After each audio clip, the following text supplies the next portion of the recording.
I have been constantly asking God, what is the secret? कि ये रहस्य क्या है कि मसीही लोग ये जो difficult time में से जाते हैं, you know, where they are struggling for money, where they are having a hard time. So I have been asking the Lord, Lord, show us what is the mystery. And I want to talk to you today about this mystery. Now, some of you are not in that place of having struggled. So, praise the Lord.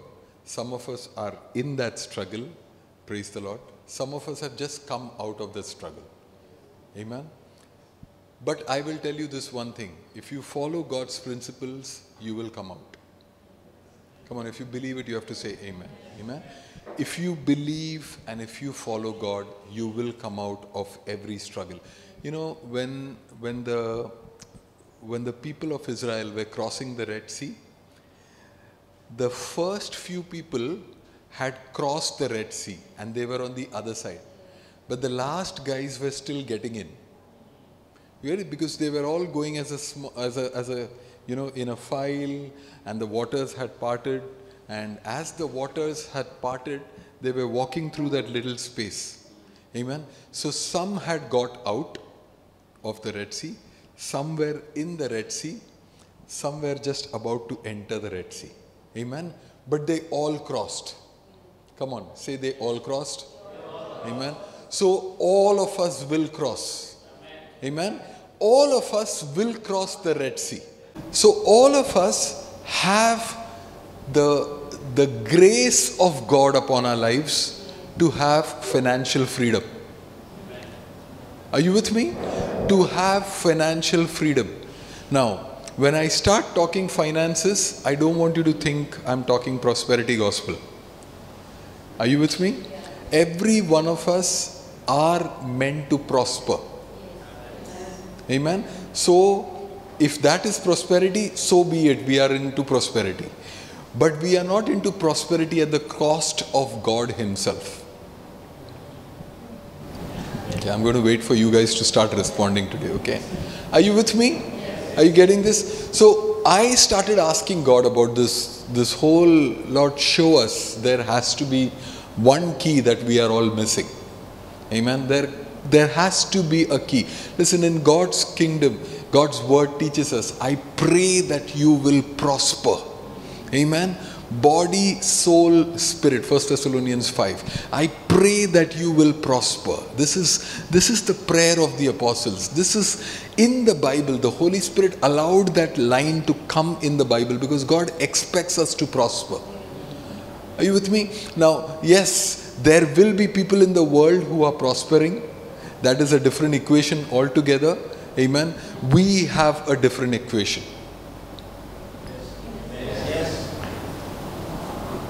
Amen. Do you all believe what I'm saying as yet? Okay.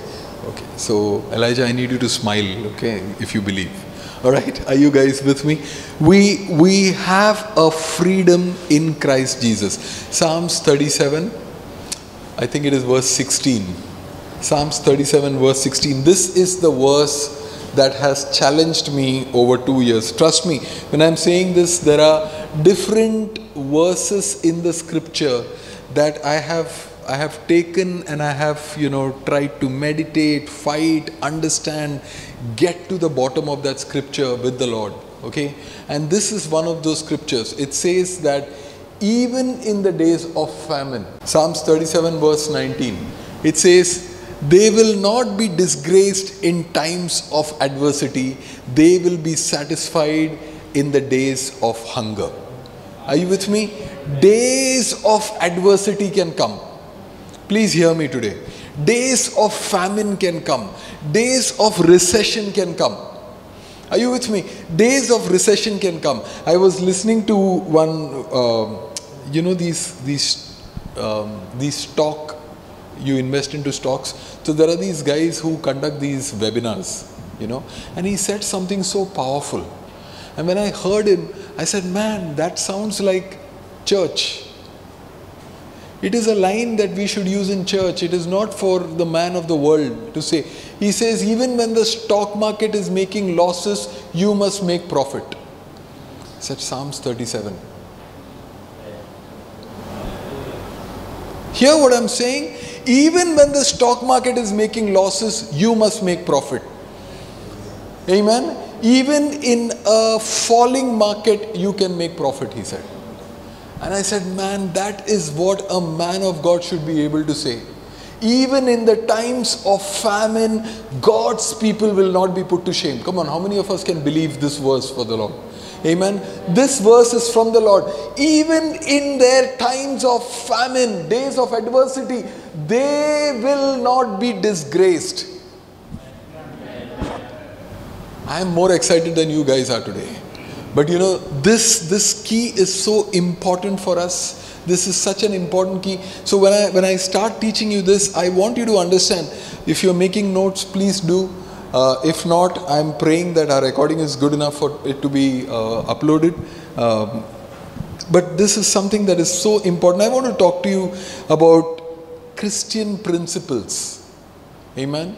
To your financial freedom. Amen. Sounds very worldly, sounds very, out there. But I'm saying this out of 2 years, or maybe even a little more than that, of just understanding what is this whole thing about. So I want you to look at Malachi chapter 3. And I say Malachi chapter 3, and many of us may just disconnect saying that, he's going to talk about tithes. No, I'm going to go way beyond tithes. All right. It goes on. Malachi is the last chapter in the Old Testament.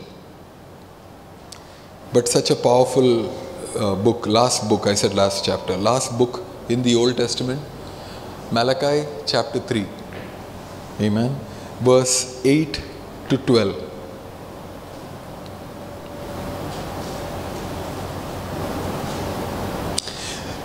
I'm going to read this for you. Would any of you rob God? This is what God is asking us. Would any of you rob God? And I want to take time. We are a small group today. I want to take time and I want to ask each one of you. Elijah, would you rob God? No. Would you rob God? Yes. No. What about you, Rajan? Would you rob God? You would not rob God. Rana, would you rob God? The privilege of a nation is when its people start going out as missionaries. And it doesn't matter how you go there. When you start preaching the word of God, you're serving God. Amen. So I can be a photographer, but I'm a man of God because I share the word of God. I touch people's life through the word of God. Doesn't matter if Jessica is into makeup, Rana is into work, Aman is into work, whatever it is. When you start sharing the word of God, and when your life becomes a testimony, you're a man or a woman of God. Amen. Amen. So Malachi chapter 3, let's get back. He says, would any of you rob God? And then God says, yet you are robbing me. But you say, how have we robbed you? In tithes and offering. Do you see that? Come on. You have to talk, okay? Let's look at today as a class, okay? To understand what God is teaching us. God is saying, would any of you rob God? And everyone said, no, we will not. Just like we said right now in church, right? All of us said, no, we will not rob God. And then he says, yet you are robbing me. And then he says, how? And he says, God says, in tithes and in offerings. Amen. Let me read this further. Verse 9. You are cursed with a curse. For you are robbing me, the entire nation of you. And then he says, bring the whole tithe into the storehouse so that there may be food in my house, and put me to the test now. Incidentally, this is one of the few places in the Bible where God says, try to kar. Are you with me? Another place where the Bible says this is, taste and see that the Lord is good. I always use this example when I have to say this. It's like that fruit vendor, in the market, who when you walk in, he starts cutting a mango and gives you, and you're like, "Arey bhaiya nahi chahiye." This is chakke to dekho, hai na? Sir, taste to karo. Amen. And the moment you taste it, you suddenly think of your wife, your children. You're suddenly taking 24 mangoes and you're going away. Amen. What happened? You didn't want to buy mangoes. You had no agenda to buy mangoes. What happened? Here, the salesman knew a biblical principle. Taste and see.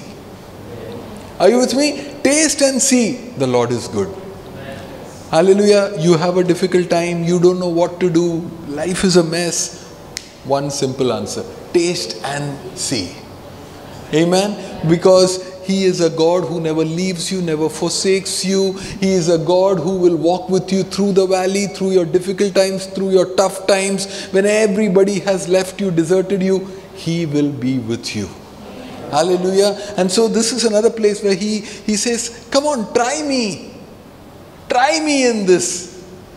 At least try me once. Put your offering, put your tithes in faith and see what I will do with it. Hallelujah. God's word teaches us the cattle on 1,000 hills belongs to the Lord. Does He need your money? No. Why does He do this? He does this because it shows, expresses, book of Deuteronomy, I don't know that scripture where it is, but in Deuteronomy it says, you put your tithes unto the Lord. Why? To tell Him that God, this is possible because of you. Are you with me? You're not putting your tithes out there because अरे मैं नहीं देगा तो भगवान क्या करेगा बेचारा, भूखा मर जाएगा. नहीं, it's not any of that. It's because when you do that, you are coming to a place of humility and you are saying, God, if you are not involved in my life. Are you with me? We say the same prayer about this church every day. God, if you are not there in this church, this is nothing more than Rotary Club. Are you with me? What is the difference between us and the clubs out there? You have the JCs, Rotaries, you have Lions Club, all those. They all get together like this. They all do good things. They all want to help people who are in, financial problems. COVID में है, यहाँ पर है, वहाँ पर है, सब पैसा इकट्ठा कर रहे हैं, गरीबों को दे रहे हैं. They're doing all of that. What is the difference? The difference is the fire of God. Are you with me? When in Exodus 24, don't go there, Exodus 24, God gives the whole blueprint of how to build a tabernacle. The Philistines could get the blueprint. The Amalekites could get the blueprints. All these guys who Israel was killing, they could all get that blueprint. They say, oh, we got the blueprint, let's make a temple. Then this God will come to us also. And they can try to make the temple identical to what Israel has. You know what separates it? And then the fire came. I get gooseflesh when I talk about that. And then the only thing that separates you from good karma is the fire of God. Are you with me? That is what makes us different. That is what makes us God's people. That we carry the presence of God. And when we take that presence lightly, beloved, man, what do we do after that? When we start taking this presence for granted, when we start taking this presence lightly and say, "Arey theek hai yaar, sabke paas hai presence." No. It's unique to you. His presence is unique to you. In a family of 5, each one of you has unique presence. Hallelujah. Because it is also the grace that flows out of you. Amen. The grace on Zafan is to play drums. The grace on Kyla is to lead worship. Do you see that? The grace on my life is not singing. You can ask my family. Are you with me? The grace on my life is not singing. But is the grace of God on my life? I surely know that the grace of God is over my life. Amen. So God's grace manifests through your gifts and talents, through the areas that He has made you softer. Some areas He's made you different. Why? Because His grace flows through all of that. Hallelujah. Denzel, best example. Do you see him leading worship? Do you see him playing drums? Do you see him preaching? But I tell you, the grace of God upon this man is so unique, I get jealous of him. And I'm not joking. I'm saying this with all humility. I envy the way God uses him. It's amazing to see what God is doing with him. And I'm telling you, when you are faithful with little, beloved, little. When you are faithful with little, God will. Look at Kanni. Faithful with little. All the way from Ambarnath, he used to come carrying a guitar. Today, God has taken him. where many people aspire to go. Many people are writing exams, doing all kinds of things, trying to put a bank balance together so that they can just get a stamp on their visa. God just picked him up. Picked him up. When you are faithful in little, I will give you more. Hallelujah. That is how our God works. Unique. Very, very different. Let me get back into this. Alright. So, God challenges his people and he says that, listen, when you act in the material, amen? What is material? When you are willing, he's saying, try me in this. When you act in the material, God says, I will move in the spiritual.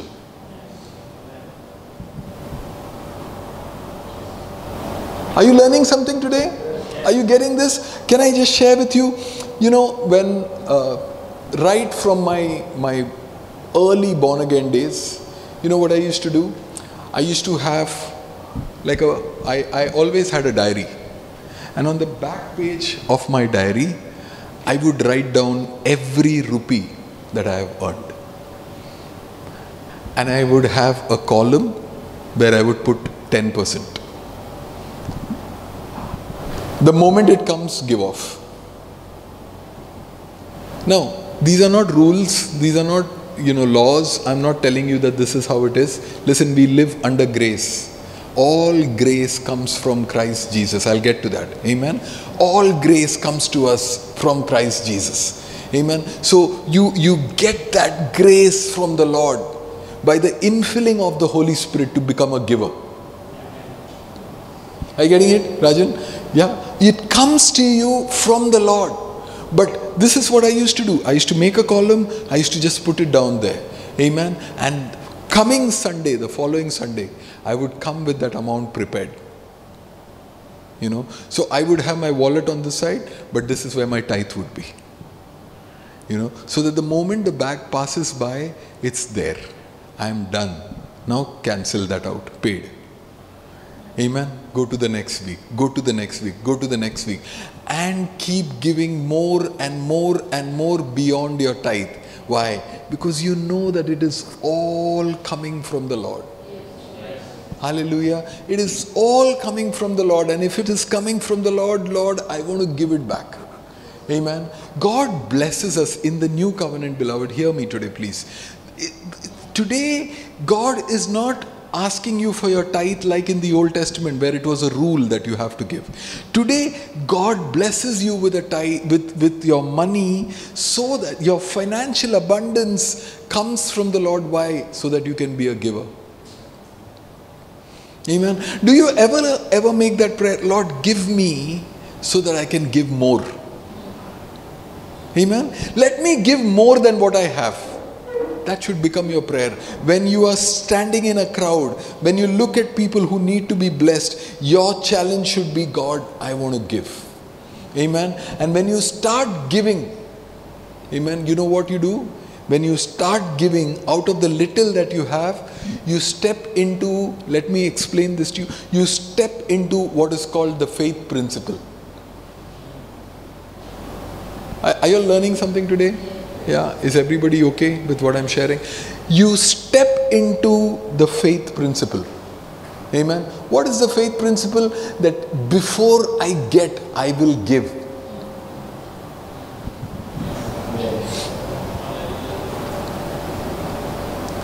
You okay? Before I get, I will give out because I know God can provide. Amen. I'm not looking at my bills. I'm not looking at my challenges. I'm not looking at my difficulties. What am I looking at? I'm looking at, I have received this much money. I am going to give out of this no matter what is my pending. Amen. I have bills to pay. I have this to do. I have that to do. No problem. Let me first. That's why, beloved, it was called first fruits in the Old Testament. First fruits. Amen. It was called first fruits. Why? It is not after sabko dene ke baad main deta hu. No, it's not the ending. It is the starting. Amen. Everything we do, it has to be done in this one principle, faith.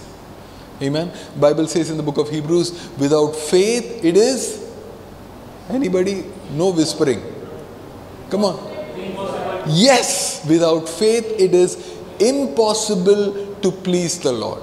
Amen. And so what do? You step out in faith. Amen. Are you with me? Okay. So let me define tithes and offerings to you. Amen. In the Old Testament, there was a rule that the Lord had laid before Israel as God's people, that you have to give 1/10 of all that you make. Amen. Now those people were farmers, they were people who were nomads, so it was all about their, they were shepherds, so about their cattle or about their grain and all those kind of things. But in the New Testament, when you say tithes, amen, that principle is applied here. Amen. And you step into giving away 1/10 of all that you have made. Amen. That is what a tithe is. But offering is beyond tithes. Okay? Offering is not about the 10th. It is more than the 10th. What are you willing to give? Are you with me? Are you with me? Because I know that God is blessing me, what am I going to do? I am going to give over and above all that I have. Are you with me? Amen. That is offering. So you have tithes, which is mandatory. There is offerings. In the Old Testament it was mandatory, and offerings which was over and above. Today God is not looking for just a 10th. Amen. Are you with me? God's word tells us something very, very powerful. He says, therefore, beloved, I beseech you by the mercies of God, offer yourselves. Amen.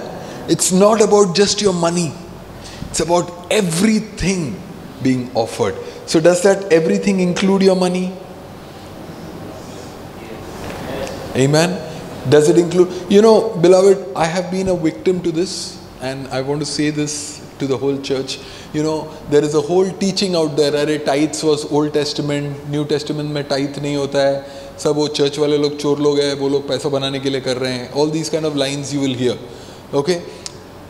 Offer yourselves. If your money is not yourself, then you can. Amen. But if it is yours, then when you give, amen, you are offering, you are tithing. What? You're giving unto the Lord, because all, not just 10%, all 100% belongs to God. Amen. Are you with me? The shoot that comes to Denzel comes because God wants to give it to him. How many of you believe that? Amen. The work that comes to Jessica comes because the Lord wants to bless you. Amen. Abigail, because the Lord wants to bless you. Rajan, the deals that happen because the Lord wants to bless you. And so God says, once again in Malachi 3, what does he say? He says, try me in this.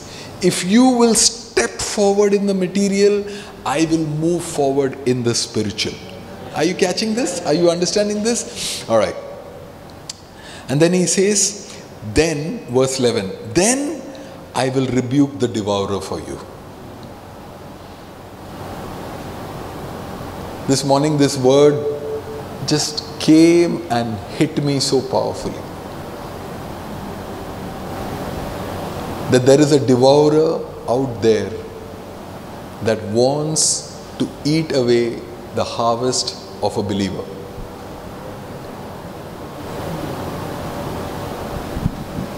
Come on, guys. Catch what I'm trying to say. You know how locusts attack a field? What is locust called in Hindi? Anybody? Titliyan. Okay, whatever. So locusts that attack, amen, locusts that attack a field, have you seen it? They just come as a swarm, and by the time they leave, वो पूरा खेत खाली हो जाता है, बंजर हो जाता है. Amen. It's barren. Amen. And here's God telling us, he's using that word, and he says that I will rebuke the devourer that's flying in your direction. Are you catching this? Are you getting this? I will rebuke. Morning, I was in prayer, and suddenly this word, this rebuke the devourer, it became so real to me, It just came alive. And it was like, wow, there is a devourer that we don't see, but has the ability and the capacity to devour everything that we make and we labor for.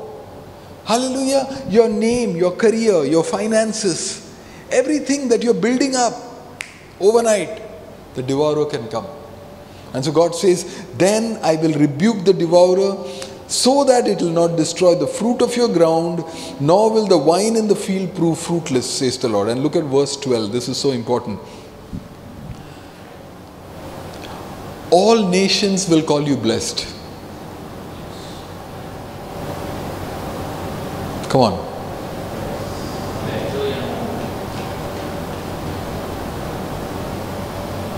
I see these principles of God and I say, God, this has to manifest today. This has to become a reality in the lives of a believer today. Amen. How many of you feel, forget nations, how many of you feel even your neighbors are calling you blessed? Are you with me? And what is God saying? Son, daughter, there's something wrong with the way you're living. Am I making sense, Rana? All nations have to look at you and say, blessed. Blessed. Blessed. You know, we talk about somebody else, some family, and say, man, uske parivar pe to alag hi grace hai. We say that. We say that about men of God. Amen. God's word says that is for every individual sitting in this room this morning. Hallelujah. And it says, for you will be a delightful land. Hallelujah. So can I tell you two things? This verse 12, 3:12, amen, is for every one of you. Amen. But I also want to tell you, when you become a man who gives, a woman who gives, your nation is blessed.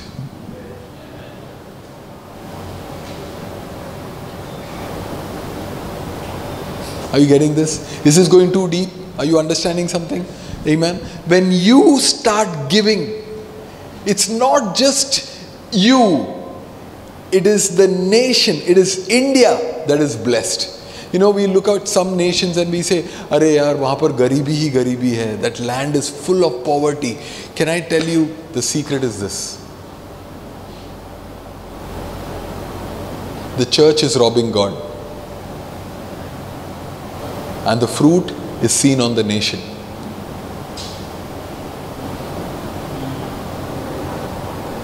The church is robbing God, and the fruit is seen on the nation.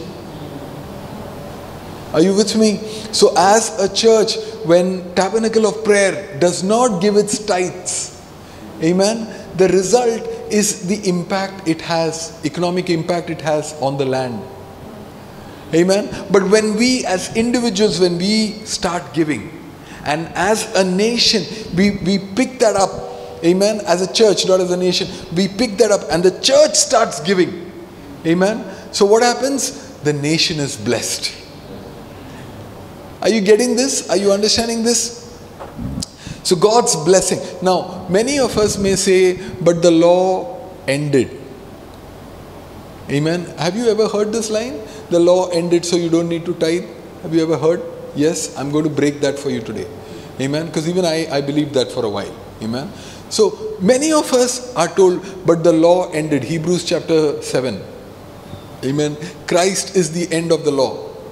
Amen. And then it says, a new covenant I have brought unto you. Yes, all that is true. But you see, tithe is not new old covenant or new covenant. It is before the covenants. Are you getting it? Tithe was before the covenant. Let me show that to you. Genesis. Turn to book of Genesis chapter 14. Very quickly. And then we'll move forward, okay? I have to share these principles with you today. We are still in the introduction page. I'll finish fast. Kyla just stared me down. Genesis chapter 14 verse 18 to 20. Let's go faster. Okay? And Melchizedek, the king of Salem, brought out bread and wine. In the New Testament, who brought out bread and wine? Come on. In the Old Testament, Melchizedek. In the New Testament, Jesus. Right? Okay. And Melchizedek, the king of Salem. You know what is Salem? Salem means peace. Who is Melchizedek? The king of peace. Who is the king of peace? Jesus is the king of peace. So Melchizedek, the king of Salem, brought out bread and wine, and he was a priest of the God Most High. Who is Jesus? Priest of the God Most High. Amen. Son of God, he's also the priest. Amen. And then it goes on to say, and he blessed him. Who blessed whom? Melchizedek blessed Abraham. Jesus blesses us. Are you getting it? And he blessed him and said, blessed be Abram of God Most High, possessor of heaven and earth. And he blessed, and blessed be God Most High, who has handed over your enemies to you. And then that last line, and he gave him a tenth of everything. What am I trying to tell you? In the New Testament, Jesus, book of Hebrews tells us, Jesus came in the order of Melchizedek. Amen. Jesus is not a Levite. You know, in the New Testament there were Levites who were priests. The Levites were priests, right? Levitical priesthood ended in the New Testament. Okay, now sometimes when I use these little bigger words, it may look like, "Arey, kahan ja raha hai? Abhi mere ko samajh mein nahi aaya." Please understand. Okay, Levites were priests. That priesthood ended. Why? Because now we are all priests. Are you with me? We are all priests. Whoever believes in Jesus is a king and a priest. Amen. Do you remember that verse? For you are a royal priesthood, a holy nation, a peculiar people. Royal priesthood. Royalty and priesthood goes together with you. Wherever you go, you have the authority and the grace. Are you with me? You see, you can be hanging out with your friends at a street corner, and suddenly one of them can manifest. You have the authority to lay hands on that person and say, in the name of Jesus. You don't have to go wash your hands, wear a robe, belt up. Amen. Let him keep struggling while I go. No, you're not a Levite. Amen. Who are you? You are royal priesthood. Amen. And in the order of Melchizedek, which means what? Jesus was not a Levite priest. Jesus came in the order of Melchi. Are you with me? Jesus came in that order. Everything was a picture. Who remembers last week's sermon that everything is a picture in the Old Testament? Yeah, it's a picture. And so, Melchizedek blessed Abraham. And because Melchizedek blessed Abraham, Abraham gave a tenth of everything. Jesus blesses us. Jesus blesses us. Yeah, you get your work, you do all those things, you make some money. Amen. And suddenly you remember, I have to make this payment, this one, that one, everybody has to be paid, and that money just vanishes. Amen. Jesus says, you have robbed me. Are you getting this? So Abraham gave his tithe before the law was initiated. Law was initiated 400 years after this. Okay? After Abraham, it took another 450 years for God to start saying, now it is a rule. Before that, Abraham gave, and then if you want to read further, Jacob also gave. Amen. In Genesis 28, you will read that, 28 verse 12, verse 22, but I'm not going to go there. Okay. So you see that these guys all gave. Amen. And in the New Testament, we have a principle of giving, beloved. Amen. And that is in 2 Corinthians chapter 8 and 9. Okay. Write it down, go home, read it. Alright. 2 Corinthians chapter 8 and chapter 9. Okay. These two chapters, when you read and study, you will understand that you must be a giver. Amen. Now, you may just have 50 paise in your pocket. Alright. You may just have 25 paise in your pocket. But when you learn to take that 25 paise, okay, and give it to somebody, amen, God says, now I can trust you with 1 rupee. Are you with me? When you give that 1 rupee that you have got, when you give something out of that to somebody, you know what God does? God says, I can trust this man with more. Amen? And more, and more, and more. Till you come to a place where you are being blessed with a rich abundance. Why? Because He knows that He can trust you with more. Amen? That you are not going to take it and go and buy some rubbish, but you will trust God for a direction and go and use that money in the right way. Hallelujah. Are you learning something? So 2 Corinthians chapter 8 and chapter 9, when you look at these two chapters, okay, there are 24 verses in chapter 8 and there are 15 verses in chapter 9, 2 Corinthians. So total, you come to a total of 39 verses. Alright? 39 verses about giving that you must learn. Can I just trust everybody to do this as a homework? Huh? Everybody? 2 chapters. Next week I'm going to ask question. What is verse number 4? What is verse number 5? Okay? And you should be able to answer that. Now no one's saying amen. Amen? Alright. So God gives us this grace and He says that I am going to give you the ability to give. Philippians chapter 2 verse 14, if I'm not mistaken, says it is God who gives you both the will and the desire. So where do you get the grace from to give? The grace comes from God Himself. Amen.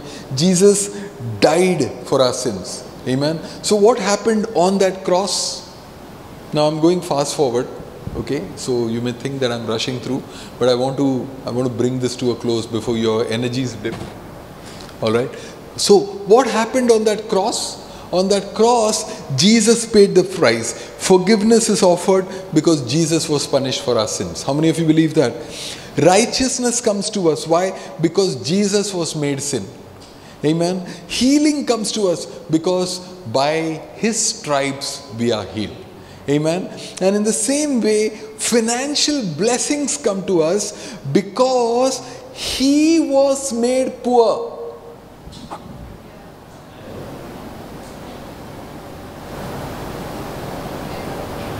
Jesus said, I thirst, I hunger.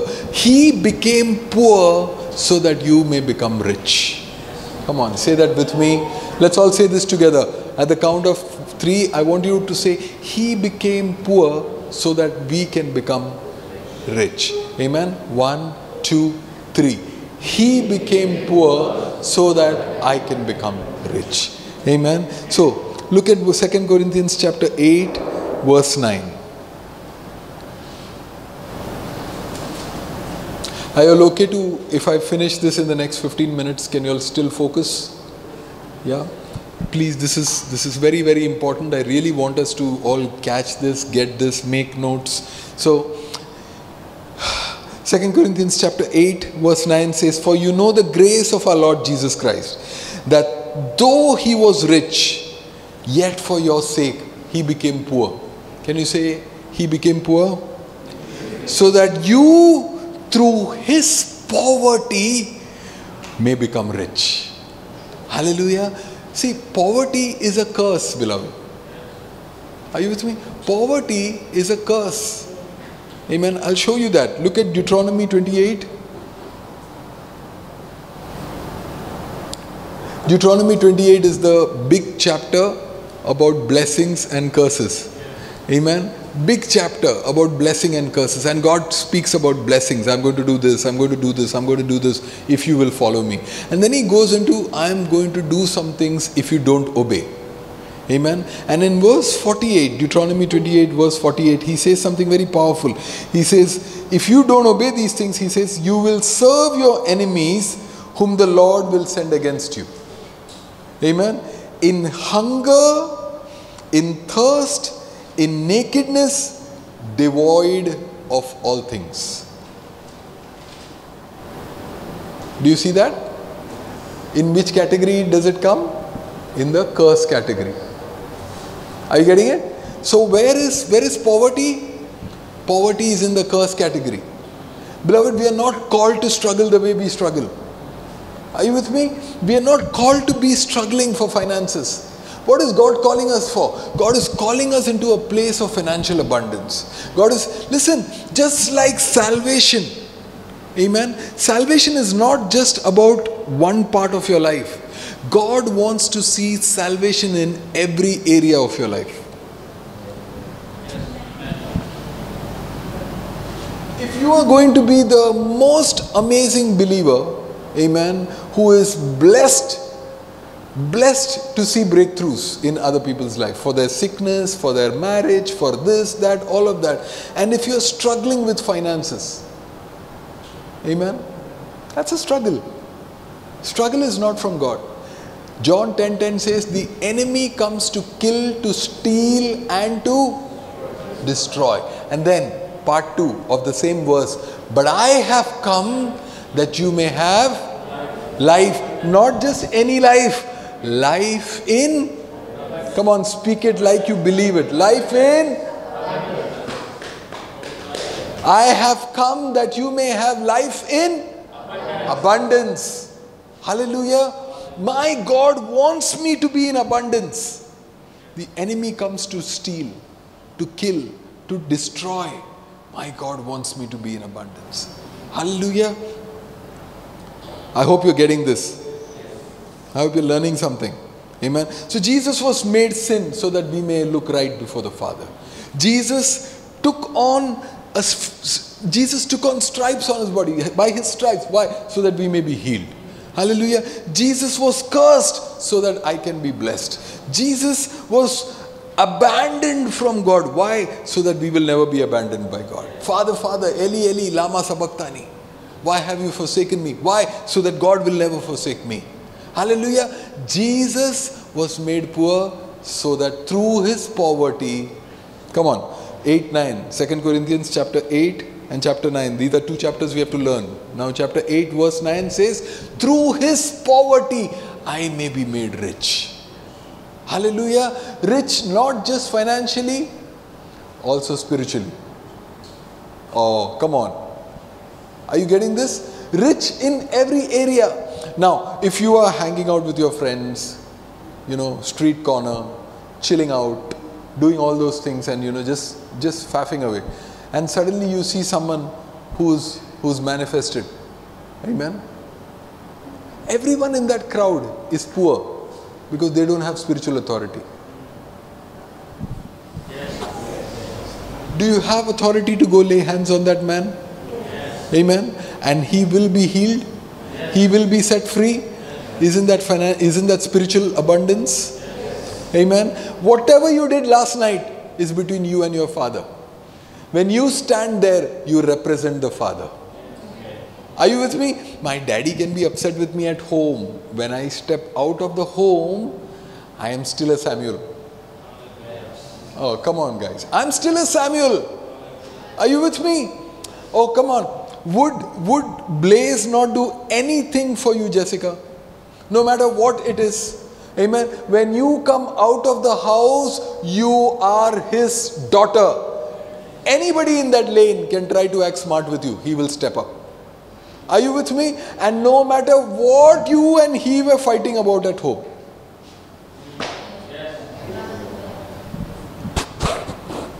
Amen. So there is abundance in the kingdom of God. Hallelujah. And it is asked for the asking. So can I just quickly share these principles with you?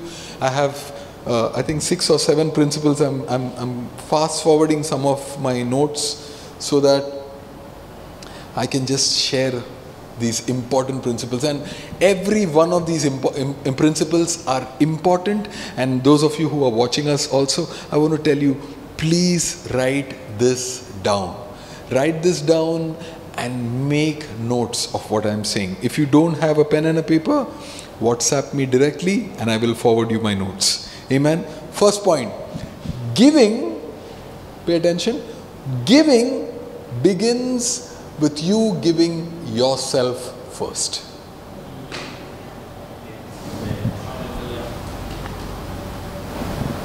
कोई church का room बनाने के लिए आपने पैसा दिया बोल के आप मसीह नहीं बनोगे. You know, when you go to some of these organizations or institutions, you see this room donated by Sister Mary and brother this one, okay? Not blessed. Blessing begins when you give yourself first. You can't buy your way to salvation. You can't buy your way to forgiveness. Think about what I'm saying. You can't buy your favor with God.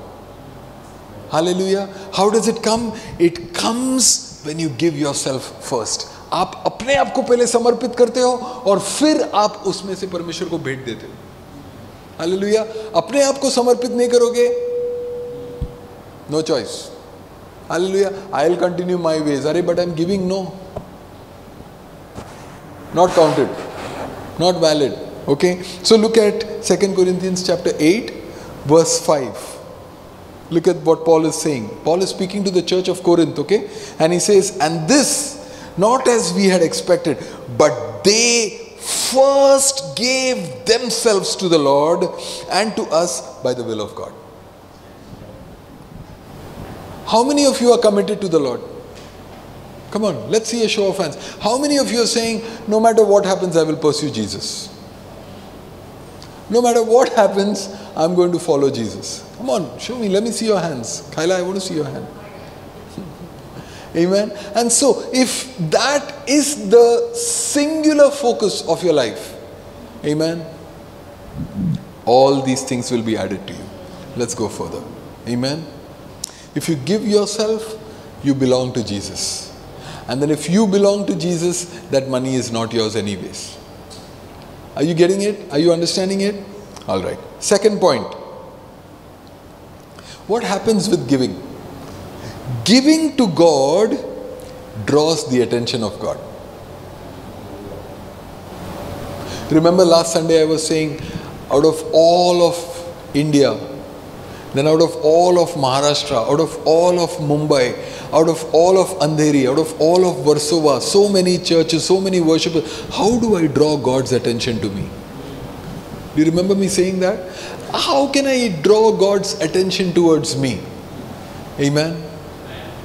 Worship, route number one. Giving, very important route. When you give, you draw the attention of God to yourself. Hallelujah. So look at 2 Corinthians chapter 9, verse 7. 9 verse 7. Every man according as he purposes. Can you please underline that word, purposes? You know why some of us fail even though we are giving? You know why some of us fail even though we are giving? Because we don't do it with purpose. The bag comes, your hand goes inside, arey note hai, note chhod de. Purposeless giving. Are you with me? What is God expecting? God is expecting purpose. God, I want to give to missions. God, I want to give this to this person. I see that this person is struggling. If you are not going to be responsive, can God speak to you? God sees a need in Zafan's life. Amen. And I have a story for that. I won't say that. God sees a need in Zafan's life. All right. And God says, when he looks around, people who are in Zafan's circle of influence, amen, he looks around, he says, Chah, not a single person that I can count on to give. Suddenly walks in one man who's a worshipper, amen, who's a giver. God says, my son is now in touch with Zafan. I can speak to him to release blessing over this man. Come on guys, are you getting this? Are you understanding what I'm trying to say? Amen. So that is how God releases blessings. But do you know the privilege of that man who gave? He heard God.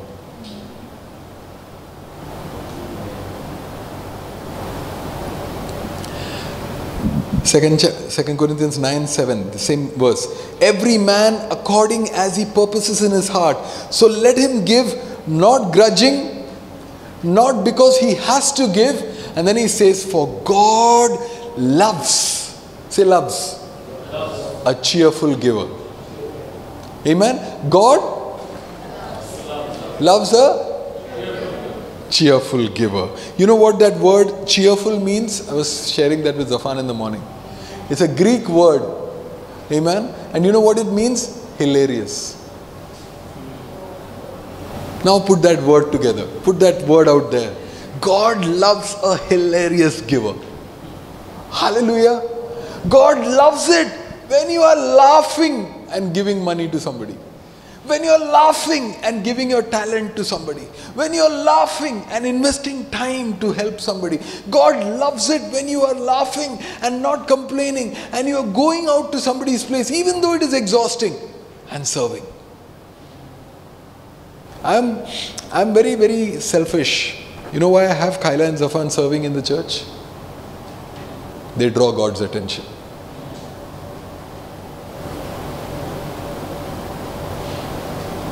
God's favor is on them. When you come and you serve, when you come and you give of yourself, give of your finances, give of all the talents that God has placed on you, you know what you're doing? You're drawing God's attention. Hallelujah. And when you are not doing this, complaining, every week I have to do this.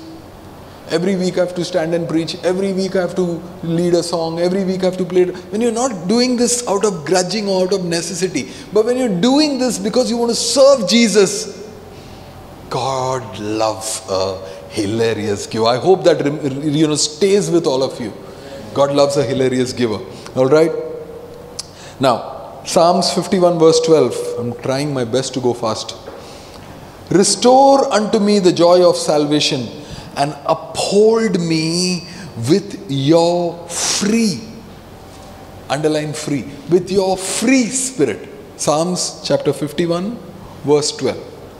Amen. And you know what that word says? Free spirit. Uphold me with your free spirit. That free is the freedom of finance. Amen. Of financial giving. The freedom to give. Amen. So David is praying and he says, restore to me the joy of your salvation. I've gone wrong, now restore to me that salvation. Amen. And he says, and uphold me with your free spirit. Amen. The Holy Spirit can make you enjoy giving, beloved. Are you understanding this? The Holy Spirit can make you enjoy giving. Rana, Lord stable. Our giving, third point, of our finances is proof of our love towards God and people. Are you with me? The giving of our finances is proof. So 2 Corinthians chapter 8 verse 8. I'm just going to read this scripture and move on, okay? I'm not saying this as a commandment, but as proving the sincerity of your love as well. How do you prove it? You prove it by giving. Just keep it here.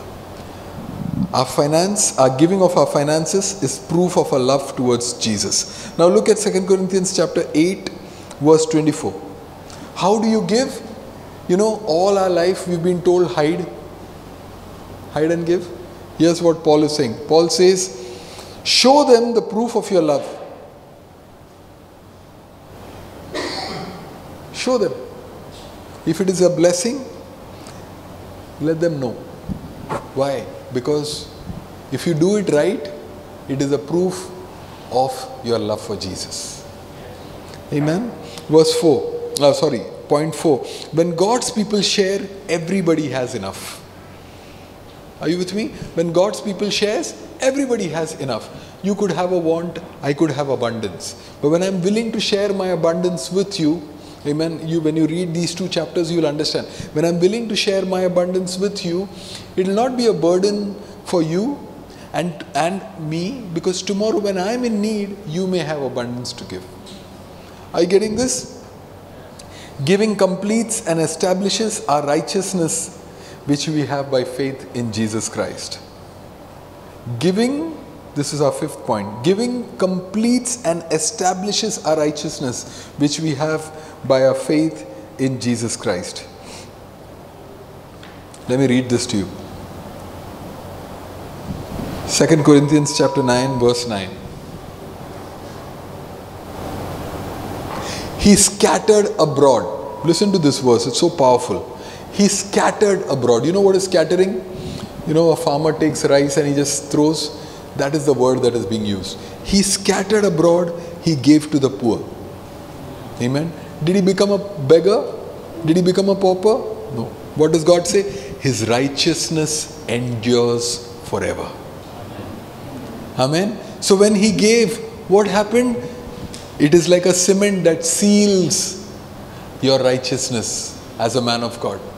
Are you with me? When you give, you become more and more confirmed as a man of God. Listen, I want us as a church to know, I really don't speak too much about giving. Amen. I think this must be at least 2-3 years since I've last spoken about either tithing or about giving or any of those things. I'm doing this because I know there is a secret out here. Amen. Verse 6. It is an insurance against evil time. That is where I read Psalms 37 verse 19. God's people will not be put to shame in times of famine. So sixth point is, it is an insurance against evil times. Amen. Psalms 37 verse 19, what we read earlier. Then look at verse 21, Psalms 37. He says, the wicked borrows and does not pay, but the righteous is gracious and he gives. Amen. The righteous is gracious and he gives. How is he righteous? Because he scatters. Amen. And he gives to the poor. Such a righteous person is gracious and he gives. Verse 25, same chapter. I have been young and I have been old. My favorite verse. I've said this to so many people. I have been young, I have been old. I have not seen the righteous forsaken by God, nor his descendants begging for a bowl. Listen to me. You may say, my children will never beg. Can I show you begging for a bowl in today's day and age? In today's time, begging with a bowl is when you have to ask somebody for your son to get a job. Please kuch kar do na, uska naukri lagwa do. Do you not want that day in your life? Here's the key. Give. Very powerful. This is very, very powerful. So every word in God's book is so powerful, so full of meaning, so much of depth. There's no flaky word in God's Bible. There's nothing that is wasted. Everything will tell us principles. And so he's saying, not just Zaphan.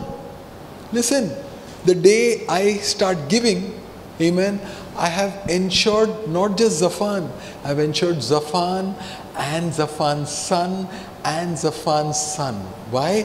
God's word says, his descendants will not beg for a bowl. Hallelujah. All right. You know, there was this one preacher in Canada. You know, Canada, when the Great Depression happened, America and Canada. At that point of time, this man, he had a church where he would leave the church open and people would walk in for food and he would give them bread. Amen. And while he would give them bread, he would do one experiment. He would ask that person, brother, how was your giving? And he says, not one of them who came for bread could say, I was regular with my giving.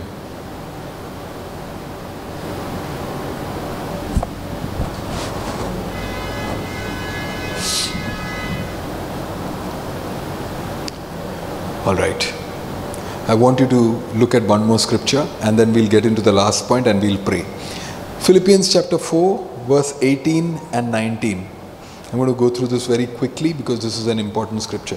I have received everything in full. This is Paul. He's talking to the church of Philippi. And he says, I have received everything in full and have in abundance. I am amply supplied, having received from Epaphroditus what you sent me. An acceptable sacrifice pleasing to God. Listen to this. Philippians, brother. It's in the New Testament. towards the second half of the New Testament.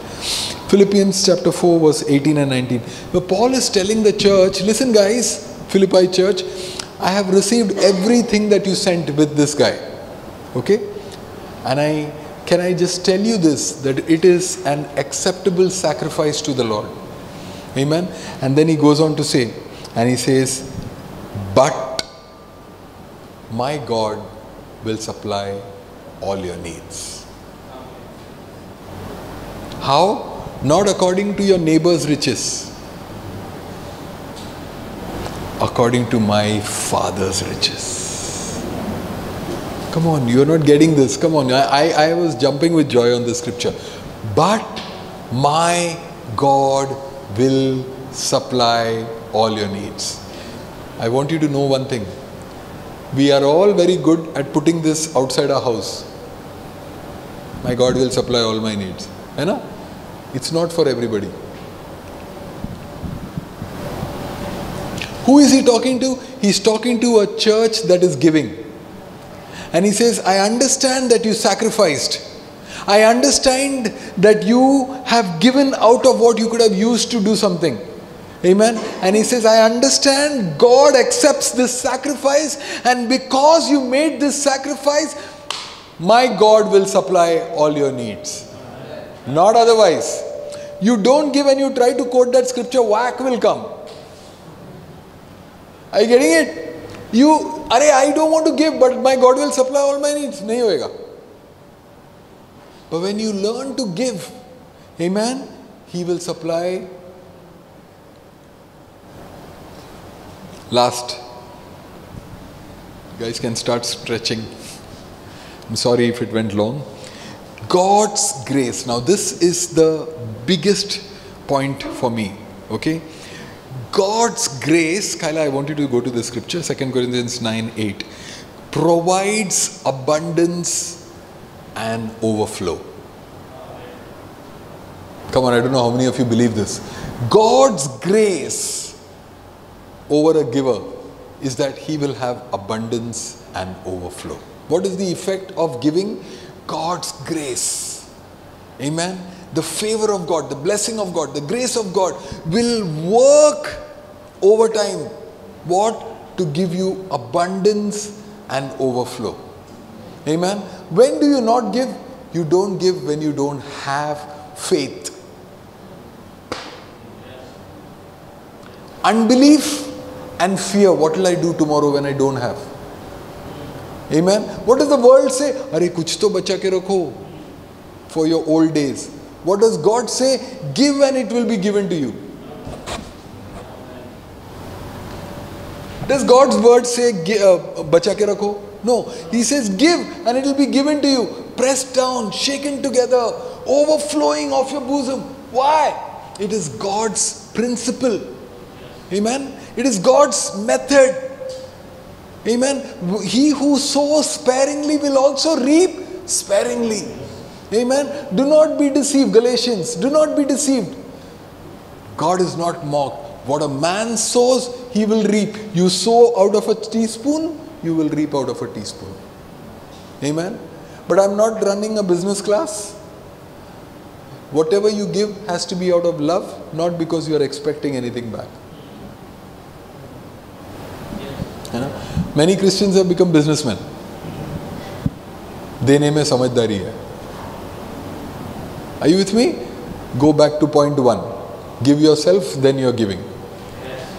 Are you with me? Alright. So, 2 Corinthians chapter 9 verse 8. I want you to look at this. God is able to make all grace abound towards you, that he always, having all sufficiency in all things, may bound you all good works. You know how many all is there in this verse? In this one verse? 5. Where is lack in this verse?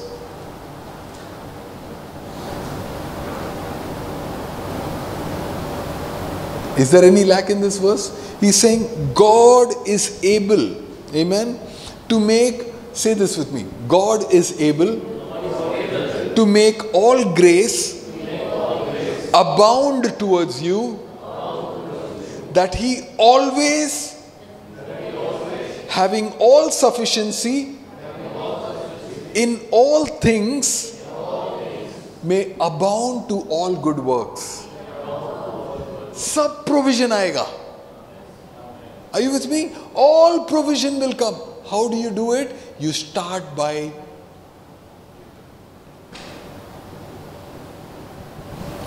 give your gifts, give your talents, give your abilities, give your finances, give yourself. Give it. Amen. When you give, my God shall supply all my needs. Amen. Psalms 37 verse 24, 23, wherever that was, 25. I have not seen a righteous man forsaken, begging, or his descendants begging for bread. Hallelujah. God provides, beloved, and He is one who will give to each one of us. Listen, just like salvation came on the cross, healing came on the cross, deliverance came on the cross, financial abundance came on that cross. Are you with me? It came on that cross. We as God's people need to believe, and we need to start giving. Amen. You know, the other day I was talking to a man of God, and I was talking to him about some need, and he said, need cannot exist in your life. This is what he said. The prophet said, need cannot exist in your life because you are a giver. Amen. If you are a giver, you cannot have needs in your life. Amen. The devourer can come. How do you break the devourer? By giving.